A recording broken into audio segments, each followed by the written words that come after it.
ായപ്പോ ഞാൻ അപേക്ഷ തന്നതാ. ദേ അവളിപ്പം +2-ലായി. നമ്മുടെ ഫണ്ടൊക്കെ റെഡിയാണെന്നേ. ഈ കേന്ദ്ര സർക്കാർ സമ്മതിക്കണ്ടേ? ഒന്നിനും അനുമതിയുമില്ല, ഫണ്ടുമില്ല. എന്തിനാ ചേട്ടാ കള്ളം പറയുന്നേ? പ്രധാനമന്ത്രി ആവാസ് യോജനയിൽ 1,97,759 വീടുകൾക്ക് കേന്ദ്രത്തിലെ BJP സർക്കാർ അനുമതി കൊടുത്തിട്ടുണ്ട്. കേരളത്തിലെ നഗരമേഖലയിൽ മാത്രം 1,61,957 വീടുകൾ അനുവദിച്ചു.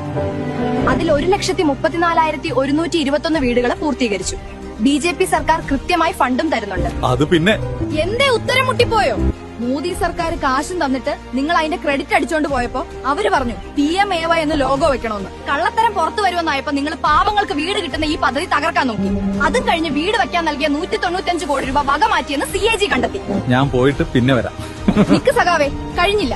ഇടുക്കി ഉപ്പുതറയിലെ ലൈഫ് മിഷൻ പദ്ധതി പ്രകാരം പാവങ്ങൾക്ക് കിട്ടേണ്ട 150 വീടുകൾ നിങ്ങൾ കോൺഗ്രസ് കമ്മ്യൂണിസ്റ്റ് നേതാക്കൾ ചേർന്ന് തട്ടിയെടുത്തു. ഇതൊന്നും പോരാതെ മുൻ ചീഫ് സെക്രട്ടറി ഉൾപ്പെട്ട വടക്കാഞ്ചേരി ലൈഫ് മിഷൻ അഴിമതി കേസ് CBIയും EDയും അന്വേഷിക്കുന്നുണ്ട്. എന്നിട്ട് ഞങ്ങള് പാവങ്ങൾക്ക് വീട് വെക്കാൻ മാത്രം നിങ്ങളുടെ കൈ കാശില്ല. കൊച്ചിനിത് എങ്ങനെ അറിയാം? അവള് സ്കൂളിൽ പോകുന്നുണ്ട്, പത്രം വായിക്കും. അവൾക്ക് മാത്രമല്ല, ഞങ്ങൾക്കും കാര്യം അറിയാം. നിങ്ങൾ സിറ്റിയിൽ വെച്ച വീടിനും ഈ പദ്ധതിയുടെ ഗുണം കിട്ടിയെന്ന കാര്യം നാട്ടില് പാട്ടാണെന്നേ. പക്ഷെ നമ്മുടെ നയം നേതാക്കന്മാർക്ക് വയറ് നിറയ്ക്കാനും വിദേശത്ത് ടൂർ പോകാനുള്ള നയമല്ലേ?